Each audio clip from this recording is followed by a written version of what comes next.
Assalamualaikum warahmatullahi wabarakatuh. Perkenalkan, nama saya Nabila Syahna Putri dengan NIM 6423637 dengan jurusan Manajemen Fakultas Ekonomi dan Bisnis Universitas Bina Sirna Informatika. Untuk kali ini saya akan mempresentasikan tugas dari mata kuliah Manajemen Pemasaran dengan dosen pengampu Bapak Aloysius Rangga Aditya dengan presentasi temanya adalah analisis strategi pemasaran, penentuan harga, dan pangsa pasar melalui studi kasus. Slide berikutnya adalah untuk studi kasus pertama ada di Aiko 13, yaitu adalah sub-brand dari Vivo yang disegmentasikan untuk pria atau wanita dengan rentang umur 18-35 tahun dengan keunggulan desain premium, performa tinggi, dan teknologi mutakhir yang dimiliki Aiko 13 ini, serta dengan fitur canggih seperti Snapdragon Gen 8 Elite, RAM 16GB dan memori 512GB. Serta untuk targetingnya, handphone Aiko 13 ini menargetkan pengguna kelas menengah ke atas. Handphone ini dapat digunakan untuk aktivitas berat, terutama untuk anak-anak yang memiliki hobi bermain games. Aiko 13 ini berfokus ke segmen niche, yaitu mobile gamers dan power user. Serta untuk positioningnya, Aiko 13 ini diposisikan sebagai handphone berkualitas dengan berbagai macam teknologi terbaru yang diciptakan untuk memenuhi kebutuhan pasar. Harga lebih murah dibandingkan kompetitor lain seperti Poco F7 Ultra. Aiko 13 ini menekankan keunggulan teknis dan efisiensi harga dalam pesan promosinya, baik lewat review gadget, komunitas gaming, maupun media sosial.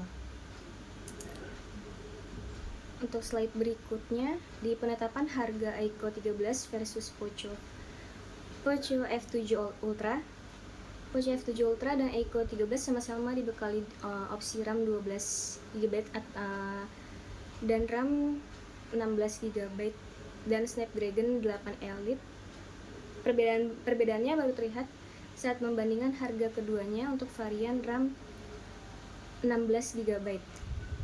Dalam hal ini, Poco F7 Ultra lebih unggul lantarannya punya harga lebih terjangkau. Jika Poco F7 Ultra dibanderol dengan harga 9-11 juta, maka Aiko 17 dibanderol dengan harga 10-12 juta. Jika dilihat dari segi layar, Aiko 13 lebih sedikit unggul karena punya layar lebih lebar dan refresh rate lebih tinggi. Serta faktor Vivo lebih mahal dibanding Poco itu, pertama spesifikasi flagship, yang kedua fitur yang lebih lengkap dan fitur pendingin khusus untuk handphone gaming. Untuk tujuan evaluasi strategi pemasaran dan penggunaan, bauran pemasaran 5P marketing mix, yaitu untuk yang pertama dari produk. Yang pertama adalah Snapdragon 8 Gen 3, baterai 6150 mAh, layar 144Hz, QHD+, dan IP68. Yang kedua ada Smart Charging Chip, Vapor Chamber Cooling. Yang ketiga ada fokus pada daya tahan dan performa gaming. Dan yang keempat ada layar lebih besar dan refresh rate lebih tinggi. Selanjutnya untuk yang B, yaitu adalah price. Handphone Aiko 13 gaming pricing menargetkan konsumen yang rela membayar lebih untuk performa ekstrim. Walau lebih mahal dari Poco F7 Ultra, harga ditetapkan untuk menekankan kualitas dan membangun persepsi eksklusif. Untuk yang C, yaitu ada place. Untuk yang pertama, handphone Aiko 13 ini terdapat ada di official store Vivo dan Aiko, serta ada di marketplace online seperti Shopee, Tokopedia, Lazada, serta gerai resmi offline-nya. Untuk slide berikutnya ada di promotion. Untuk yang pertama yaitu promotion, yaitu flash sale dan cashback di Shopee dan Tokopedia. Yang kedua bundling dan bonus resmi Vivo, dan yang ketiga ada program cicilan dan trade-in. Untuk selanjutnya di E, yaitu people, adalah brand ambassador dan customer service yang memahami produk teknologi tinggi, membangun komunitas pengguna Aiko, khususnya gamers dan reviewer teknologi. Untuk slide selanjutnya, yaitu data dan teori pendukung. Aiko 13 ini didukung oleh teori STP dan bauran pemasaran 5P. Pendekatan ini efektif menyasar pengguna muda yang aktif bermain game dan butuh HP flagship yang kuat tapi terjangkau. Aiko 13 cara strategi memanfaatkan produk unggul dan diferensiasi performa untuk merebut pasar high performance. Data pasar dan tren juga menunjukkan bahwa strategi ini selaras dengan kebutuhan pasar Indonesia saat ini. Kita masuk ke studi kasus yang kedua, yaitu JBL Pro Tour 3 atau JBL Pro Tour 3. Temui keunggulan teknologi terdepan dalam JBL Tour Pro yang mendorong batasan dari apa yang bisa dilakukan oleh wireless earbuds. JBL Tour Pro 3 dengan smart charging case dan layar sentuh memberi kamu kendali penuh.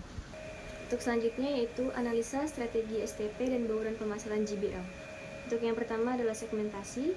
JBL dipasarkan berdasarkan klasifikasi usia 20-40 tahun. Untuk konsumen yang menyukai musik berkualitas, traveling, juga lifestyle, konsumen yang loyal pada brand audio premium akan mencari smart feature. Untuk selanjutnya ada di targeting. JBL menggunakan pendekatan differentiate marketing, yaitu membagi pasar menjadi beberapa segmen yang berbeda dan menawarkan produk yang disesuaikan untuk masing-masing segmen tersebut. Ini terlihat dari banyaknya lini produk JBL yang ditujukan untuk kebutuhan dan gaya hidup yang berbeda. Untuk yang berikutnya yaitu positioning. JBL memposisikan dirinya sebagai 1. Brand audio berkualitas tinggi dengan harga kompetitif. 2. Memiliki citra gaya hidup aktif, trendy, dan modern. Serta yang ketiga, fokus pada pengalaman mendengar musik yang menyeluruh, baik untuk casual, profesional, maupun olahraga. Untuk yang selanjutnya yaitu bauran pemasaran. JBL menerapkan strategi bauran pemasaran yang menyeluruh untuk memperkuat posisinya sebagai merek audio premium yang terjangkau. Dari sisi produk, JBL menawarkan berbagai lini seperti TWS, True Wireless Stereo, headphone, speaker Bluetooth, hingga soundbar yang dirancang dengan teknologi mutakhir seperti Active Noise Cancelling atau ANC, smart case dengan layar penuh, serta desain ergonomis dan tahan air. Serta untuk harga atau price, JBL menerapkan strategi berbeda tergantung segmentasi pasar. Produk kelas menengah seperti JBL Tune atau Live dipasarkan dengan pendekatan value based pricing. Strategi distribusi atau place, JBL menggunakan pendekatan omni-channel, yaitu melalui toko resmi online seperti Shopee, Tokopedia, dan Lazada, serta toko fisik seperti JBL Experience Store, Electronic City, dan Urban Republic. Serta dari sisi promosi atau promotion, JBL aktif melakukan kampanye digital melalui YouTube, Instagram, dan TikTok. Bekerja sama dengan influencer serta menjadi sponsor acara musik dan olahraga. Terakhir dari segi people, JBL menjaga kualitas pelayanan lewat staf berpengalaman di toko, layanan purna jual resmi, dan komunitas pengguna seperti JBL Lovers Indonesia yang memperkuat loyalitas konsumen. Untuk slide berikutnya adalah cara JBL mempertahankan daya saing di pasar premium. JBL terus mengembangkan produk-produk dengan teknologi mutakhir. Selain itu, dengan inovasi produk yang ditampilkan yaitu tahan air atau IPX rating dan desain ergonomis, smart charging case. Selain itu, JBL juga memiliki spesifik produk sesuai dengan kebutuhan konsumennya, mulai dari untuk profesional dan audiophile, pengguna umum dan pelajar, pecinta olahraga, dan ada juga untuk pasar event atau outdoor. Dengan JBL mengeluarkan lini produk spesifik ini memastikan JBL menjangkau berbagai segmen tanpa kehilangan fokus kualitas.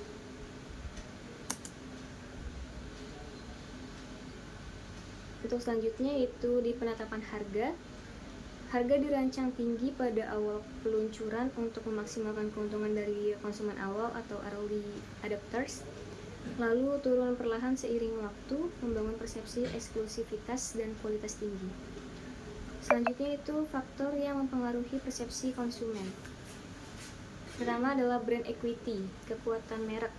JBL dikenal sebagai merek global dengan warisan kuat di industri audio. Reputasi ini menciptakan persepsi bahwa harga tinggi sama dengan kualitas yang tinggi, terutama di kelas premium. Oke, untuk selanjutnya yaitu masalah kompatibilitas dan bagaimana JBL meresponnya, yaitu banyak pengguna melaporkan kesulitan menyambungkan JBL TWS atau speaker ke perangkat tertentu, terutama Android versi lama atau custom ROM. Di website JBL global dan lokal tersedia daftar device compatibility list yang memandu bagi pengguna memilih produk yang sesuai dengan device mereka.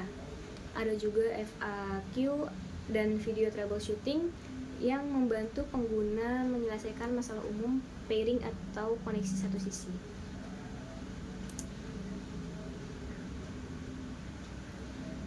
Untuk selanjutnya adalah evaluasi strategi pemasaran JBL.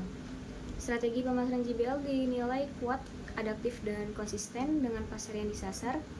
Mereka berhasil memadukan teknologi audio berkualitas dengan pendekatan lifestyle modern yang dekat dengan konsumen muda dan profesional.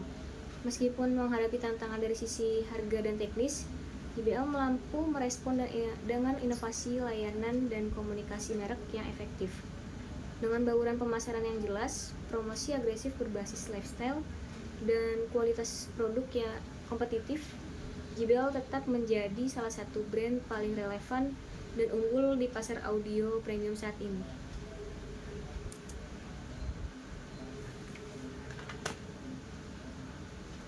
Untuk kasus selanjutnya adalah kasus yang ketiga, yaitu mobil listrik BYD. BYD telah mengubah industri kendaraan listrik dengan inovasi dan visi jangka panjang. Mereka tidak hanya menantang merek-merek otomotif tradisional, mereka juga menetapkan standar baru dalam teknologi ramah lingkungan. Kehadiran BYD di pasar global membuktikan bahwa merek mobil Cina bisa bersaing. Mereka menunjukkan kualitas, inovasi, dan keberlanjutan yang tinggi. Untuk slide selanjutnya, yaitu strategi pemasaran dan pricing BYD. BYD memahami pasar lokal dan apa yang diinginkan konsumen. Mereka tidak hanya menjual mobil listrik, mereka menawarkan solusi mobilitas yang ramah lingkungan untuk masyarakat Indonesia. BYD menggabungkan teknologi canggih dengan harga yang bersaing. Ini menciptakan nilai yang menarik bagi konsumen di Indonesia. Selanjutnya adalah analisis STP BYD. Dari segi segmentasi, BYD membagi pasar Indonesia menjadi beberapa kelompok. Mereka memilih kelompok konsumen berdasarkan demografis, psikografis, dan perilaku. Untuk dari segi targetingnya, BYD menargetkan konsumen berusia 30-55 tahun dengan pendapatan menengah hingga tinggi. Mereka tinggal di kota besar dan memiliki daya beli untuk teknologi baru. BYD juga menargetkan profesional kelompok muda yang peduli dengan lingkungan, dan pemilik bisnis yang ingin kurangi emisi karbon. Serta dari sisi positioning, BYD menawarkan kendaraan listrik premium dengan harga yang terjangkau. Mereka mengisi celah pasar yang belum dimanfaatkan oleh kompetitor. BYD menawarkan teknologi canggih dan fitur keselamatan terdepan. Harga yang lebih terjangkau membuat mereka menarik bagi konsumen.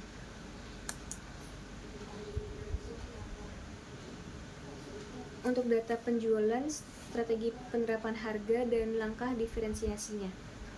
Data penjualan pada Januari hingga April 2025, penjualan BYD di Indonesia berhasil mencapai angka yang cukup besar.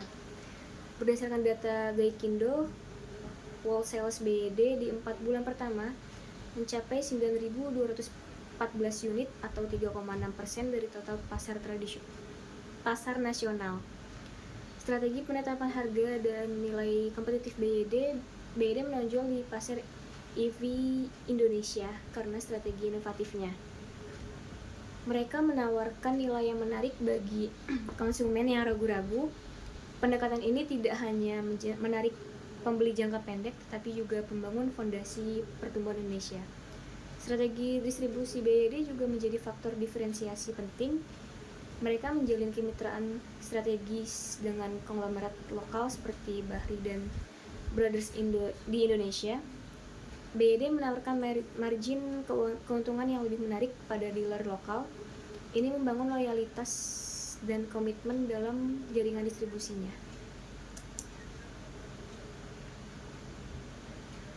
Untuk selanjutnya adalah perbandingan dengan brand lain. Dari data penjualan, analisis komparatif menunjukkan BYD menawarkan spesifikasi lebih tinggi dengan harga lebih terjangkau. Berikut perbandingan utama model BYD dengan kompetitor yang lain. Untuk yang pertama itu adalah BYD Dolphin versus Hyundai Kona Electric. Dolphin menawarkan jangkauan lebih jauh dan fitur teknologi lengkap dengan harga relatif setara. Yang kedua adalah BYD Atto 3 versus Tesla Model Y. Atto 3 hampir 40% lebih murah dengan spesifikasi yang sebanding dengan jangkauan dan fitur keselamatan. Serta yang ketiga adalah BYD Seal dan Tesla Model 3.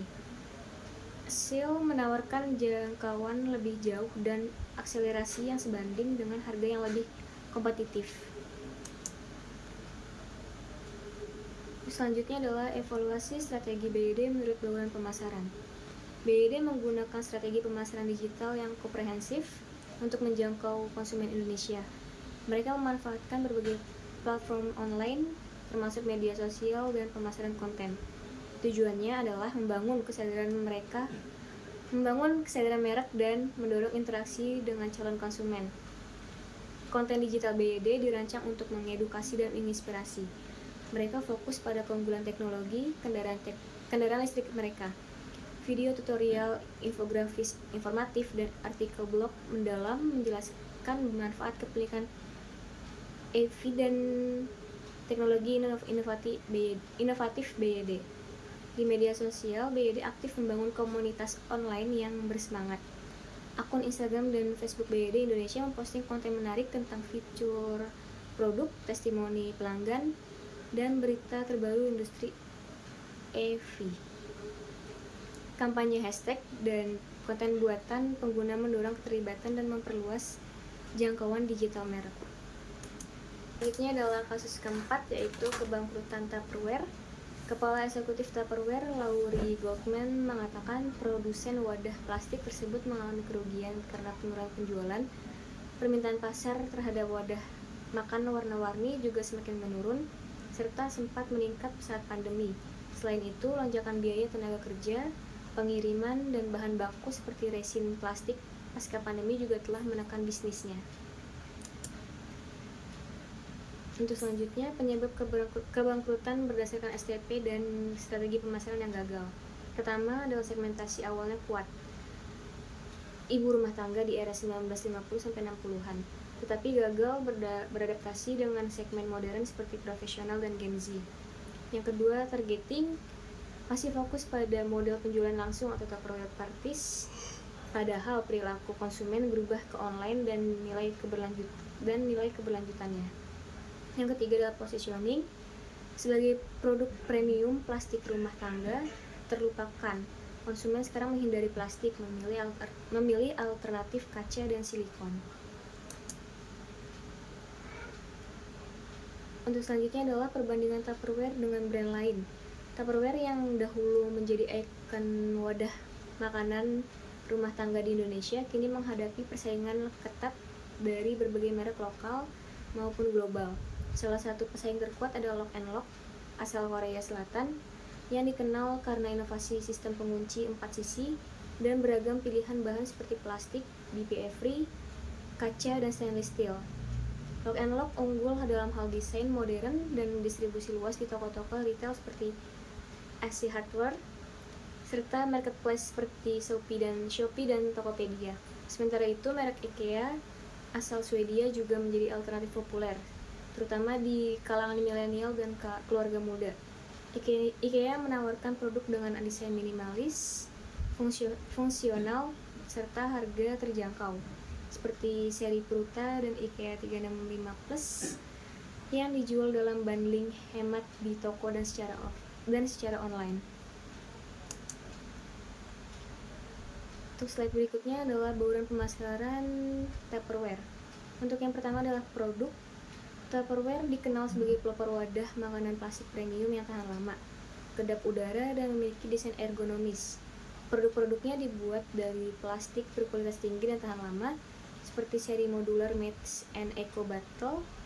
Meskipun demikian, dalam beberapa tahun terakhir, Tupperware dinilai lambat dalam berinovasi, terutama dibandingkan kompetitor yang mudah memperkenalkan bahan kaca, silikon, dan konsep ramah lingkungan.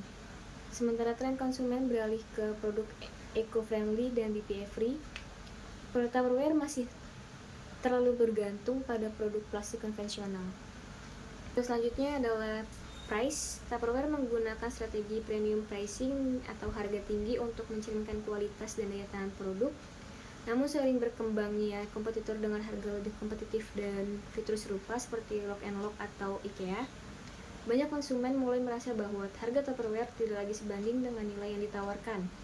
Hal ini memperburuk persepsi konsumen muda yang lebih sensitif terhadap harga dan nilai praktis. Serta dalam sisi price atau distribusi, selama bertahun-tahun Tupperware mengandalkan distribusi berbasis direct selling melalui agen dan Tupperware Party. Model ini sempat menjadi inovasi sosial, namun kini dianggap usang, terutama dengan pergeseran konsumen ke belanja online. Baru dalam beberapa tahun terakhir, Tupperware mulai hadir di marketplace seperti Tokopedia dan Shopee. Namun distribusinya masih terbatas jika dibandingkan dengan kompetitor yang sudah lama menjalankan strategi omnichannel, yaitu online plus offline. Dan yang keempat adalah promotion. Promosi Tupperware masih sangat bergantung pada pendekatan tradisional seperti demo produk oleh agen, katalog cetak, dan acara komunitas. Sayangnya pendekatan ini kurang menarik bagi generasi muda yang lebih terpapar iklan digital, review YouTube, atau influencer. Minimnya kehadiran di media sosial dan kampanye digital menyebabkan Tupperware kalah dengan membangun brand awareness baru di era konten visual. Serta yang terakhir adalah people. Model penjualan Tupperware sangat mengandalkan agen dan reseller yang direkrut dengan skema mirip MLM. Meskipun ini memberi ruang pemberdayaan, terutama ibu rumah tangga, sistem ini mulai kehilangan daya tarik karena penghasilan agen cenderung kecil dan sistem pelatihan tidak bertransformasi ke platform digital. Sebaliknya, kompetitor memanfaatkan tenaga kerja toko modern dan platform digital untuk menjangkau konsumen lebih luas dan efisien.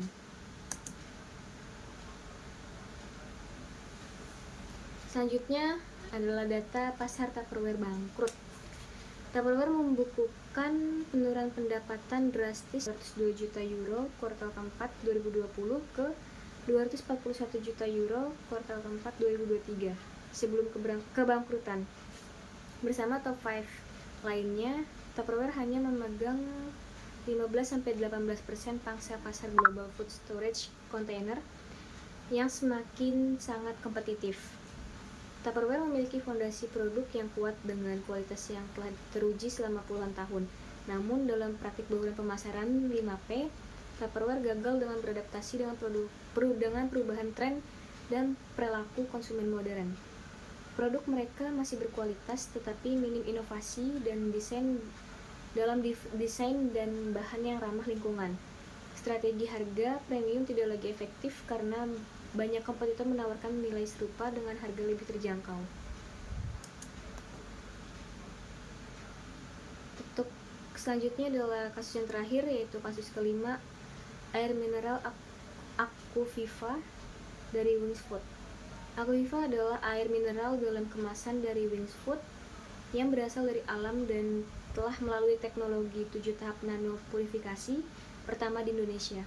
Aquaviva memiliki tingkat keasaman pH seimbang di angka 7-8 untuk membantu menjaga keseimbangan alami tubuh dan mengandung isi lebih banyak. Tersedia dalam botol PET dan berbagai ukuran dari 250 ml, 700 ml, dan 1,6 liter yang praktis. Terus selanjutnya adalah evaluasi strategi entry market Aquaviva. Aquaviva dengan teknologi 7 tahap nanopolifikasi menandai inovasi terbaru dalam industri air minum kemasan. Sejalan dengan komitmen Life Keeps Getting Better, Wings Group percaya dengan terus melengkapi kebutuhan konsumen dapat berkontribusi menciptakan masa depan yang lebih baik.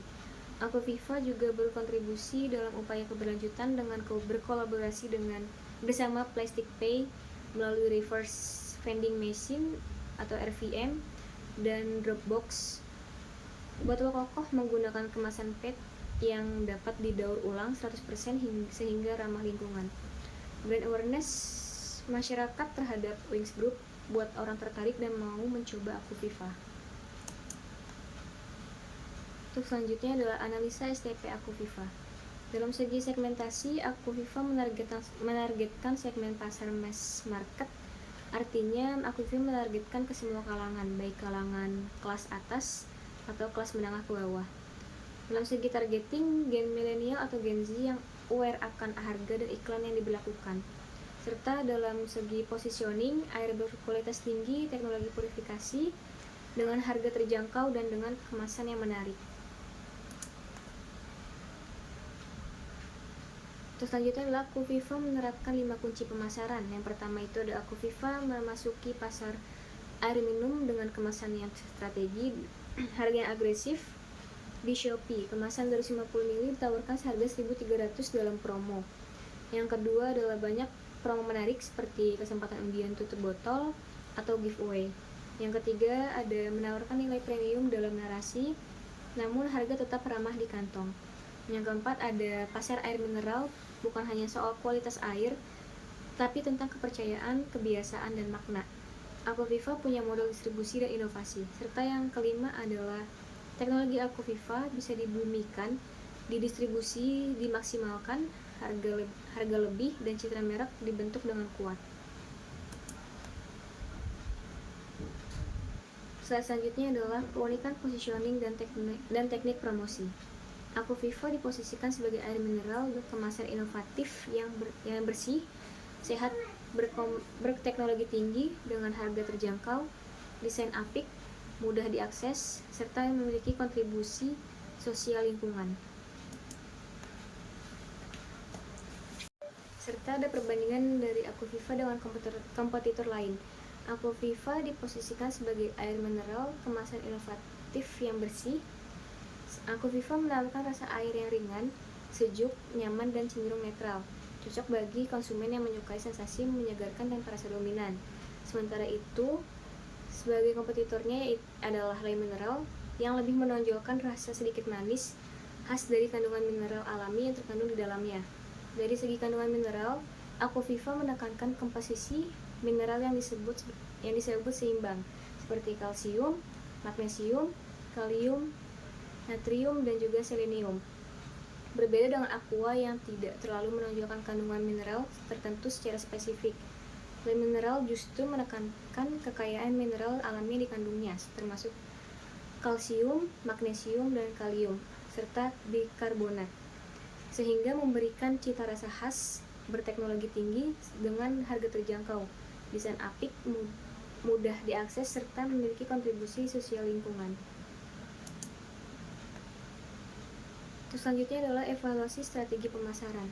Dalam memasarkan produknya, Aquaviva diuntungkan dengan jaringan atau jalur distribusi dari Wings Group yang sudah cukup kuat di seluruh Indonesia, sehingga tidak sulit memasarkan produk baru tersebut. Aquaviva membidik target pasar yang spesifik. Mereka membidik segmen anak muda atau Gen Z, ya terutama yang baru memasuki dunia kerja dan semakin sadar akan pentingnya gaya hidup yang sehat.